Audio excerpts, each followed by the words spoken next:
The desert stretched endlessly under the burning sun, an ocean of sand and silence. Each gust of wind carried the taste of dust and eternity. A lone figure walked across it, barefoot, robes torn by the wilderness, eyes lifted toward the heavens.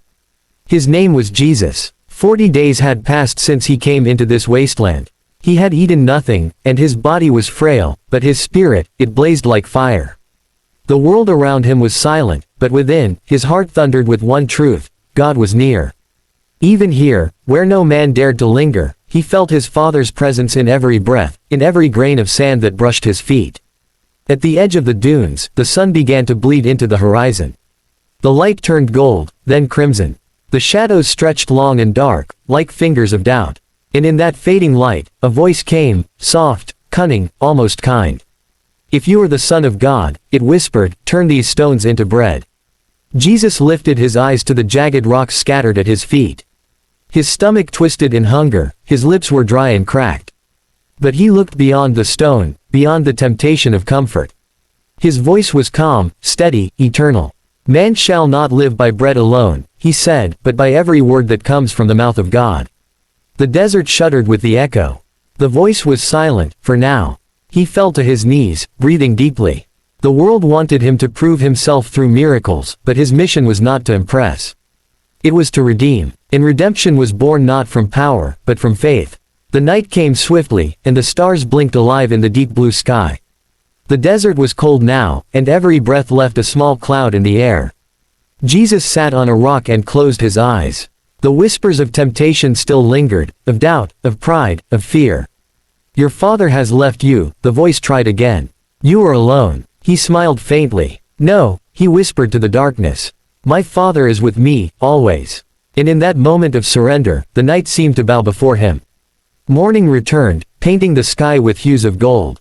Jesus rose and began to walk again, not toward safety, but toward his calling.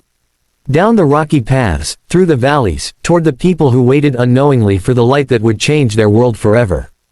In a small village at the foot of the hills, the air buzzed with the noise of life, traders shouting, women drawing water, children chasing each other. Amidst the chaos, a woman knelt beside her sick child, eyes swollen from weeping. She had heard whispers of a man who healed with words, who spoke with the voice of heaven. But hope was dangerous for the poor, it made the fall harder. Still, when she saw the dusty figure approaching, something in her heart trembled. Teacher, she called, her voice cracking, please, my son. He's burning with fever. Help him if you can. Jesus knelt beside the boy. His eyes were gentle, filled with light. He touched the child's forehead. If I can, he repeated softly. Everything is possible for one who believes. The woman began to sob. I believe, help my unbelief. And as the words left her lips, the child's breathing calmed. His fever faded like a mist before the sun. He opened his eyes and looked at his mother. The woman cried out and fell to her knees, clutching her son and weeping into his hair. But Jesus did not stay for thanks or praise. He simply rose and walked away, whispering a prayer of gratitude to his Father. Every miracle, he knew, was not a show of power, it was a reminder that faith connects heaven and earth. Days passed, and the crowds grew. Fishermen left their boats, shepherds left their flocks, and tax collectors left their tables to follow him. They didn't understand everything he said, but when he spoke, their hearts burned with something they had never felt: peace. Blessed are the poor in spirit, he said one evening by the shore, as the sun melted into the Sea of Galilee, for theirs is the kingdom of heaven. The wind carried his voice across the water, and the people listened, not just with their ears, but with their souls. He healed the blind with a touch, gave hearing to the deaf, and hope to the broken. Yet the true miracle was not what he did with his hands, it was what he awakened in their hearts. One night, a storm rose suddenly over the sea. The disciples were trapped in their small boat, waves crashing against them like beasts in fury. The sky roared, and lightning split the clouds. Panic filled their hearts. Master, they shouted when they saw him walking toward them on the water. Save us, we are drowning. Jesus looked at them with calm eyes, even as the waves towered high. Why are you afraid? He said. Do you still have no faith? He raised his hand, and the storm fell silent. The sea became smooth as glass. The disciples stared in awe, not just at the miracle, but at the peace that flowed from him like light itself.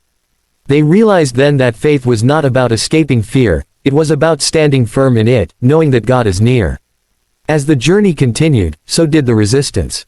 The priests grew angry. The Romans watched him closely. The people whispered, was he a prophet? A rebel? The Messiah? But Jesus didn't seek their approval. His purpose was not to be crowned, but to carry the cross that would crown humanity with grace. One afternoon, he sat on a hillside, surrounded by weary followers. A child ran up to him with a piece of bread.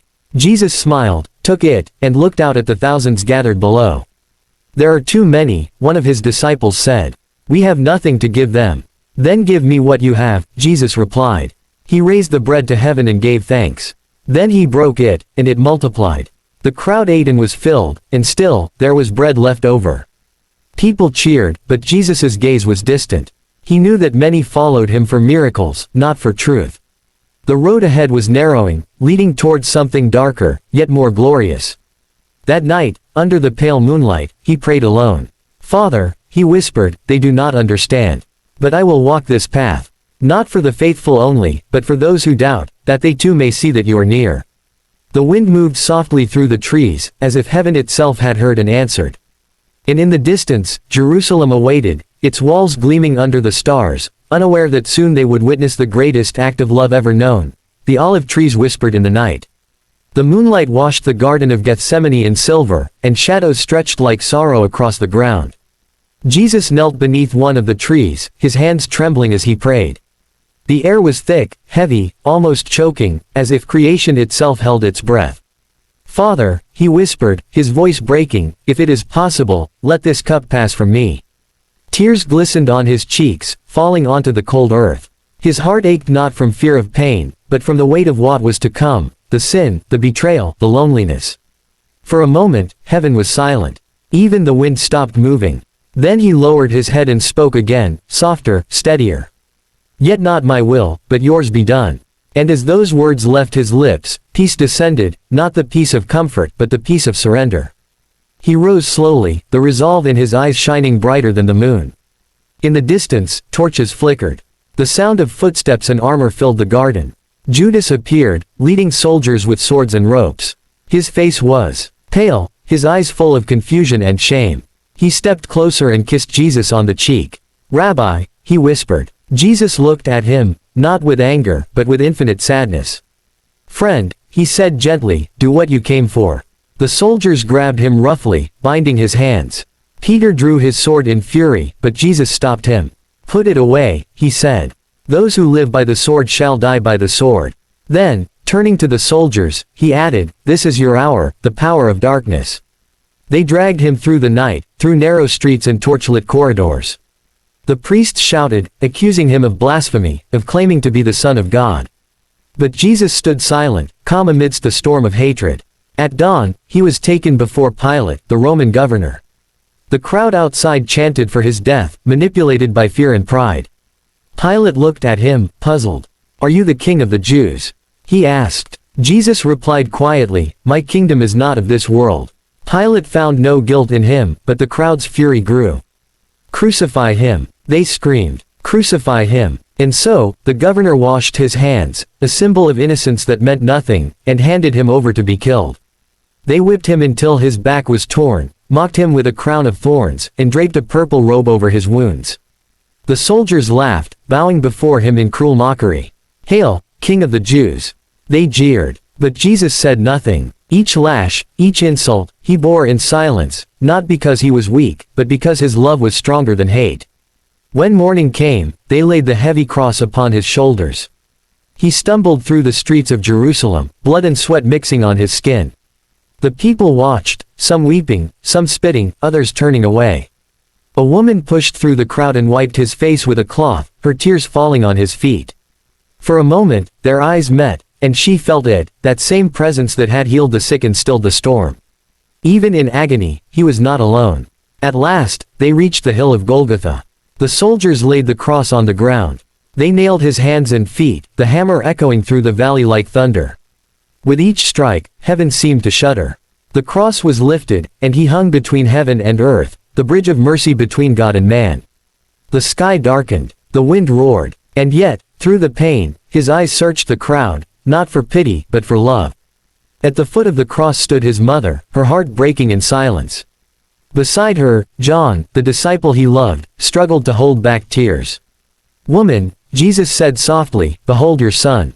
Then, to John, "Behold your mother." Even in his final moments, he cared for others. Hours passed. The sky turned black, and the earth trembled. From the crowd, voices shouted, "If you are the Son of God, come down from the cross." But he didn't. Because it wasn't nails that held him there, it was love. He looked toward the heavens, his body trembling. My God, he cried out, why have you forsaken me?"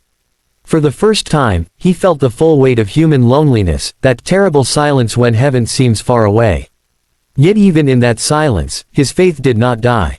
He knew his Father was near, even when unseen. Then, gathering his last breath, he whispered, "Father, into your hands I commend my spirit." And with that, he bowed his head. The ground split. The temple curtain tore from top to bottom. The soldiers fell to their knees, staring in awe. One of them whispered, trembling, "Truly, this was the Son of God." His body was taken down and placed in a tomb, sealed with a great stone. The city grew silent, as if mourning. The disciples hid, consumed by grief and fear. For them, it felt like the end, as though God himself had been defeated.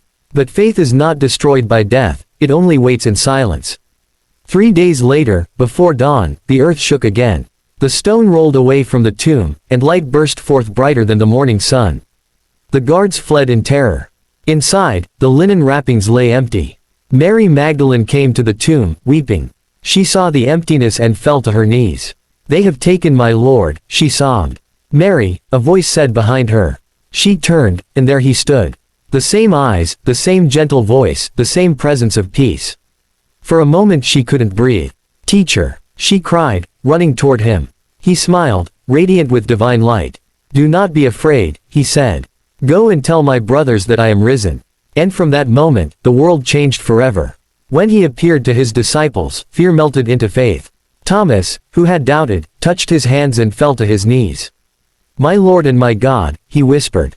Jesus smiled. "Because you have seen, you believe. Blessed are those who have not seen, and yet believe." And so, the story of faith began, not in temples or palaces, but in hearts. In every tear turned to prayer, in every soul that whispers, "God, help me," and feels that quiet warmth that says, "I am here." Centuries passed, empires fell, kingdoms crumbled, but his message remained, God is near, even when you feel alone. When storms rage and hope fades, when pain blinds and silence deafens, his words still echo. Have faith, I am with you always, even to the end of the world. And somewhere, in every lonely night, a flicker of light burns, the same light that shone from his heart on the cross. A light that no darkness can ever extinguish.